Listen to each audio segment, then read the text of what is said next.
Interior Stu's car day. Ryan Sartor, 36, walks down the street. His phone rings. It's Stu, Ryan's childhood friend who's driving his car. Hey man, what's going on? Hey, I need dating advice. I'm on my way to Cafe Atlantic. You're picking up women at a coffee shop? That's bold. I gotta respect it. No, it's real planned date. I just never. Dude, this is embarrassing. You've never been on a coffee date? I never drank coffee. She'll like that. It's a novelty. What if I say espresso wrong? You said it right, but maybe just order tea. I don't drink tea. You ever had a chai latte? They're pretty good. Oh yeah, I've never had coffee or tea, but I drink chai latte every morning while I read the New York Daily News. The Daily News isn't a fancy paper. Can you please just help? Like, what do I order? Ryan switches to speaker and looks at his phone. All right, I'm pulling up the menu. They've got Italian soda, fresh squeezed lemonade, smoothies. I'll get a lemonade. It's been a while since you had a date, huh? Why would you bring that up? Forget it. It's gonna be awesome. I know. It's been a while. Try not to think about it. Don't think about it. Now I'm sweating. How's it like? Honestly, I'm killing it. I don't want to sound like a jerk, but I've become a very popular TV writer. How's Kelly? She's sick of me. Oh, sorry, wait 1 sec, sorry. So weird. I talked to the guy.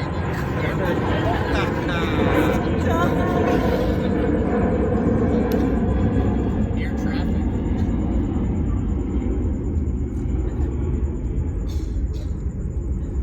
Okay. Dude, congrats. How's Kelly? She's sick of working with you yet? Kelly's the best. God, do you have any idea what it feels like to spend each day with your soulmate? I mean, I have some idea. I can imagine it. It's nothing like you imagine. It's so much more than you imagine. Right. Miss you, dude. Hope it's not the same without you. Thanks for saying that. Hey, random question. Does your mom still run the Fine Arts Center? Yeah, why? Was thinking about opening a scholarship under my name. Or maybe the name of my hero. Who's that? Me? No, Dawson Leary. Good God. Anyway, good luck with your date. Ryan hangs up. We see that he is not in LA, but rather rounding the corner and walking into Cafe Atlantique. Interior Cafe Atlantique later. Stu walks inside the coffee shop. He sees Ryan haggling with Phil, the barista, who's behind the counter. Why do I have to pay full price for a refill? I don't know, man. I don't make the policy. Just blindly following orders? That's what corporate employees do. This is a mom and pop shop. Are you my mom or my pop? Catch me on Yelp, son. Ryan looks over and sees Stu there. Hey, man. Stu gives Ryan a hug, noticing his luggage. I thought I called you from LA. Nah, I flew in for the weekend. Surprise. Did you bring Kelly? I flew first class, so it would have been too expensive. I have money, but not that much money. Right. Well, my date's about to date. You won't even notice me. I'll just be writing with my headphones on. Ryan slinks away. Holly walks inside. Oh, hey. Hi. Sorry, were you talking to someone? He's no one. I mean, he's a friend, but he shouldn't be here. With friends like that, who needs restraining orders? What? Nothing. Sorry, should we get something? They turn to the cash register. Phil's still behind the counter. He notices Holly. Hey, Holly. How are you? Oh, I'm great. How's Claire? She's doing really well. First date? Yeah, how do you think he's doing? Not sweating too much. What can I get you to? I'll have a lemonade. Unfortunately, we're all out. I'll just have an Italian soda. Were you looking at the online menu? Because that's old. We just have coffee and tea. Or water. You should order. Do you like coffee? Why do you say that? I just have never seen someone order an Italian soda. Honestly, I haven't either. I've worked here for 2 years. No, okay, I don't like coffee, but I don't really drink alcohol, and dinner seemed too forward. And then you suggested coffee, so I suggested it because I like it. We've got to keep the line moving. If you could order. Hey, do you want to just walk around? No, No, let's do it. Rip off the Band-Aid. I'll have a coffee. Black. Me too. Interior Cafe L'Antique back patio moments later. Stu and Holly sit outside sipping their drinks. They each have a pained look on their face. You don't like it either? I usually get it with milk, but I froze up when you ordered it black. You got in my head. I'll fix this. Stu stands up, grabs milk, and pours it in each of their coffees. Better? Huh? Give him a minute.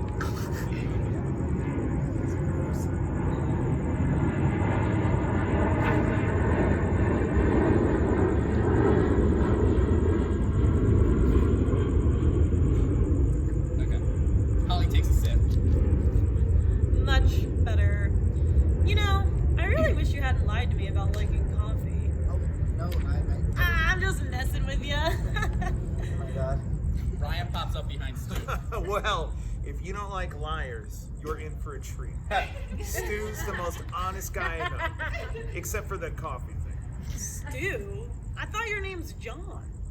Some people call me Stu, but my name's John Stewart. Like the Daily Show guy? You're thinking of Trevor Noah. With an H in John. It's fine, you can call me whatever. I'm sorry, this is my friend, Ryan, and this is... Oh my god, did you forget her name? I'm Holly. Holly, yes. Usually, when guys do that, it means they're dating a bunch. You don't have to worry about that with Stu. He doesn't juggle women. I juggle. Well, nice to meet you. Hey, I'll leave you guys to it. I'm just gonna sit over here, drink my coffee. Yeah, you said you were gonna do that, and then you came over. I mean it this time. You won't even notice I'm just writing TV stuff. Ooh, you're a TV writer? Yeah, we're on hiatus right now. Oh, sorry. Hiatus We know what is when... This is that genuine Connecticut energy that I miss, calling me out when I'm condescending. Anyway, Holly, so nice to meet you. Exterior Cafe L'Antique back patio later. Ryan is a few tables behind Stu and Holly typing. I'm trying to think of a good date question. Oh no. Is this one of those meta dates? I don't want you to judge me if I ask something too boring, like, what do you do? When a man asks me anything, I'm shocked. Usually they just talk about themselves. I'll only talk about myself long enough to say that I won't just talk about myself. And also, what do you do? I'm an ER nurse. Wow, I'm impressed. I haven't seen you there. You pick up women at the hospital? Be careful. They have really bad coffee. I have cystic fibrosis, so I make the occasional appearance. Oh, I thought you said you weren't going to make it about you. Oh, no, I'm totally messing with you. I have to stop. So how are you doing with that? With what? The CF. Oh, really good. I got a lung transplant 5 years ago, and it's ingrained with my body, so... Stu turns back to look at Ryan, who is wearing headphones, but his music is still distractingly loud. Holly notices as well. Stu walks over and waves his hand in front of Ryan, who takes off his headphones.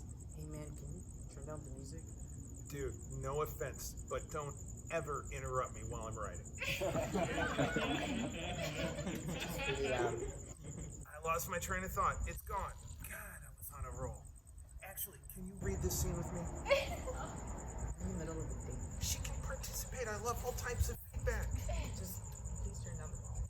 Okay, suit yourself. Stu sits back down across from Holly. Sorry about that. No problem. So what do you do? Forget me. Let's talk some more about you. Oh God, you're unemployed. What? No. I work in IT. And I'm a bartender. So you're overemployed. I'm saving up. Just bought a house. I keep meaning to buy a house. Just try it. It's fun. Ryan perks up. Hey, did you tell her about your gun safe? Exactly. You told me to turn down my volume. I couldn't help but hear. Plus, I think she deserves to know. Volume. You're the boss. Ryan turns the volume back up again. You own a gun? Exterior street later. Stu and Ryan are walking away. Why did you do that? You can't keep stuff like guns from people. That's all she wanted to talk about after that. Oh, wow. Is she conservative too? Not conservative. Oh, sorry. Wait, one second.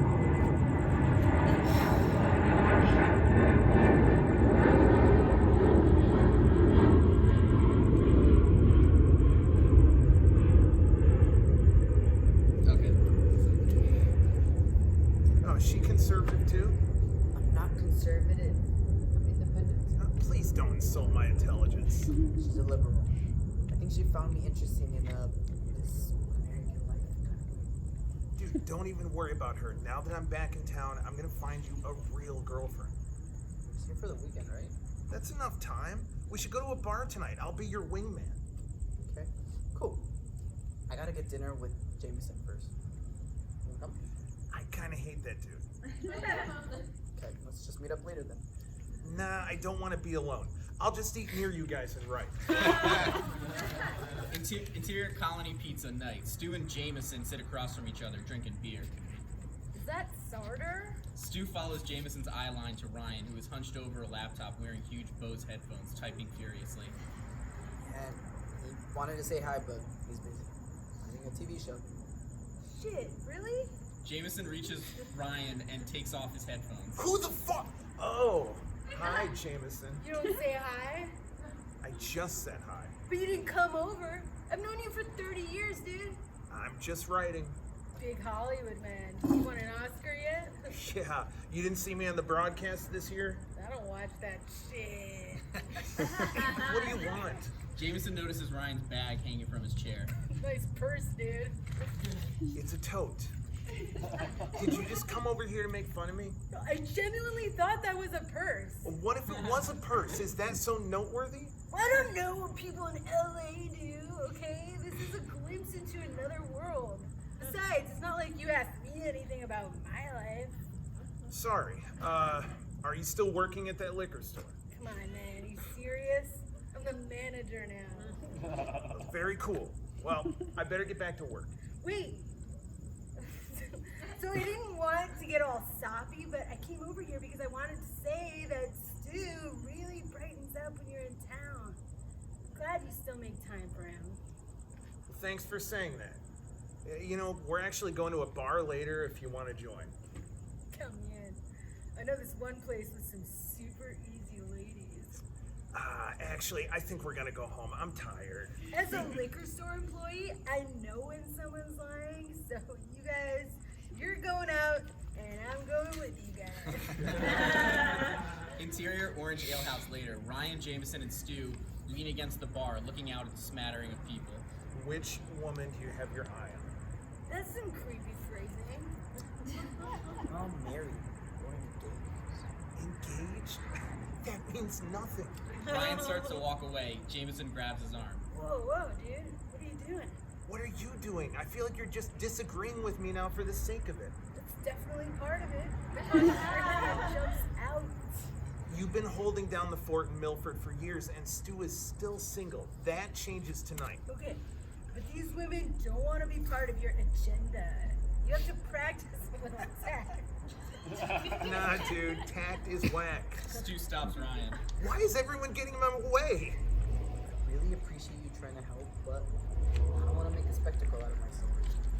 And it would mean a lot to me if you just respect me. Hey man, you don't need to worry. I'm only going to make a spectacle of myself, albeit on your behalf. Ryan walks up to Claire, who is drinking with her friends. Jameson follows. What are you ladies drinking tonight? Vodka tonic. Very nice. Let us know if any of you need a refill. The women stare blankly. I'm not with him. He's with me. I apologize in advance for the crude nature of this request, but please raise your hand if you're married. All the women raise their hand except for Claire. I will admit, I've never seen that move before. It's not a move. He's just kidding around. No, I'm very serious. Jameson pulls Ryan aside. You're being too aggressive, Sartor. You're the one who said you wanted to introduce Stu to, quote, easy, unquote, women. It's a colloquialism? God, these women just want to be left alone. Ryan turns back to Claire. Settle a bet. Yes, you're an asshole. That wasn't the bet. Why do you want to know who's married? Is it because you only see value in women you can sleep with? That's how it seems, sadly. First of all, I'm trying to find women that my friend can sleep with, and then later, potentially marry. Ryan points to Stu, who is still at the bar. Please ignore him. It's like a human car crash. I can't turn away. Please don't call me a car crash. We're gonna leave you alone. Have a nice evening. Jameson starts to pull Ryan, who resists. Alright, fine. I'm out. Jameson walks away. I just want to know, are you engaged? What gave it a... devilry. Yeah. This is not what Bob Iger promised me in his master class.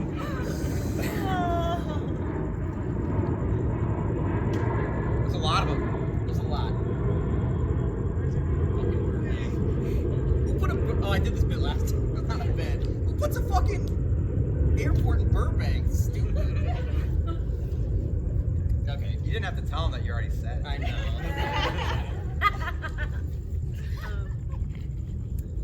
What gave it away? The engagement ring on my hand? Hear me out. How do you know your fiance is the right person for you? You think that you, a person I've never met, has a better idea about who I should marry than me? The person who I literally am? I'm just saying. Stu is a great guy, and it seems nuts to me that there aren't any single women in this town. This isn't a cattle auction. We're human beings. Okay, I can see that you're looking for a fight. I'm just going to back away. We got a problem here? Hey, you're the barista from earlier. Phil puts his arm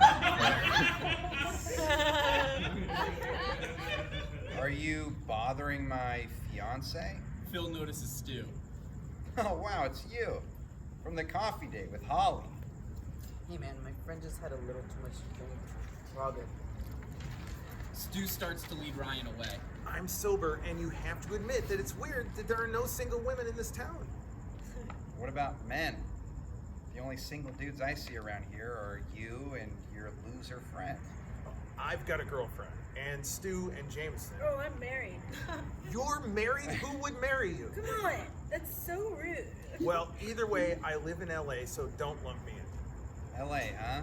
You think you're better than us?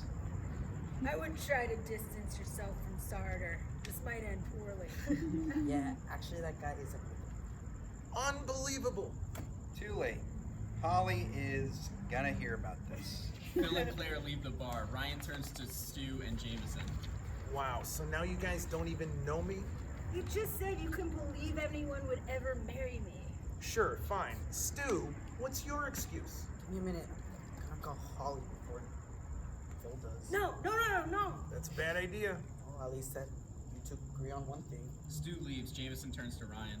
That is kind of cool that we agree on. Oh, shut up. Whatever, man. I gotta go home and put my kids to bed. He's got kids, too. Jameson leaves. Exterior Orange Alehouse night / Holly's apartment night.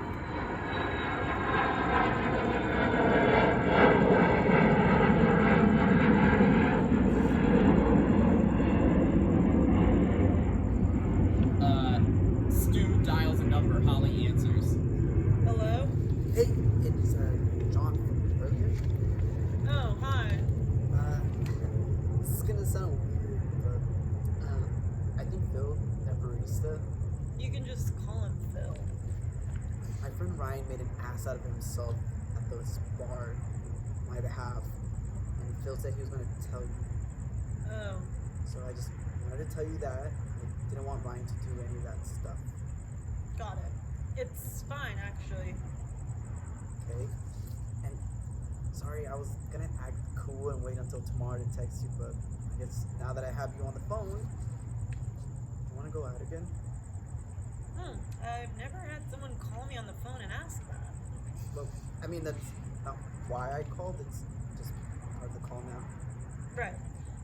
Well, I did enjoy talking to you. I just didn't feel that spark. Okay. And it's not because Ryan was being an idiot? No, that's not why. Got it. Not because I own a gun, right? Honestly, I forgot about that. I find it interesting in a This American Life kind of way. Alright. Well, have a good night. You too. Stu hangs up the phone and sees Ryan standing there. I'm an idiot, huh? Dude, do not start with me. You know, I'm a big deal in Hollywood, and I think it's a little sad you've never left Milford. You think I'm sad? I own a house. I have a job that I love. And I'm just trying to help you find a girlfriend. I didn't ask you to do that. I had a date today, which you didn't. Is that what she said? Well, Wait a sec.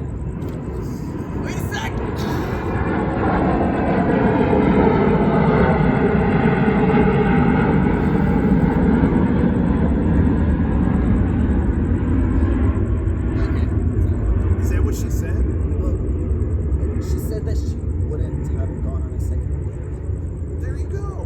if I had been able to wait and text her tomorrow, and if you hadn't interrupted us today.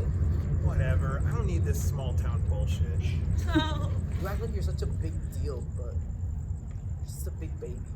I'm a baby? You've never even drank coffee. I drink coffee today, and drinking coffee has nothing to do with being an adult. Drinking coffee has everything to do with being an adult. Ryan starts to leave. Where are you going? You're crashing at my place. I'm going to my Aunt Sue's. Fuck off, dude. Ryan walks away. Fuck off? Fuck you off. Stu leaves. Interior Stu's car later. While Stu is driving around Milford, he sighs and then pulls a U-turn. Exterior Franklin Street later. Stu drives up to see Ryan standing in Aunt Sue's front yard, talking as she stands in the doorway, silent. Hey, Aunt Sue. I'm in town for a minute. How's everything going? Aunt Sue continues to stare at Ryan. Are you still a little annoyed? I know I was only supposed to use your credit card for emergencies, but when you have no money, everything sort of feels like an emergency, you know? Aunt Sue crosses her arms. I mean, I appreciate your generosity, but I really just need a little more money. It is a plan. You're right about that. It's going a different way? Okay. Aunt Sue shakes her head. I'm going to be a big Hollywood success very soon, and if you don't support me, you're going to look like an idiot later. No offense. Aunt Sue sighs. Well, can I at least stay with you until I get back on my feet? She shakes her head again. Where the hell am I supposed to go? Hey man, Ryan turns around and sees Stu in the driveway behind him. crash at my place. Ryan heads toward the car as Stu waves to Aunt Sue, who goes back in the house. Interior Stu's car later. Stu and Ryan drive in silence. What's that? I said thanks. I genuinely didn't hear you. No problem. They drive for an extra beat. Dude, I you wanted to could've say told that. me- Sorry, you go first. You could have told me that things were going well for you. I started to. I tried to ask if your mom had any job openings at the Arts Center. You said you wanted to start a scholarship under your name. I still do. One day. What's all you have to say about all this? Are you serious? Sorry. Break up? Yeah, man. I was using my aunt's credit card to pay for our dates. Once I got cut off, she left me. So shallow. I mean, maybe part of it was that you're 36 and using your aunt's credit card to pay for dates. I know. Just let me have this, please. Sorry. So shallow. Well, hey, at least once this hiatus is over, you can go back to work. Ryan looks up. Dude, I am not a successful TV writer. I've only ever been a writer's assistant. Let's wait 1 second. Yeah. Well, that was real close.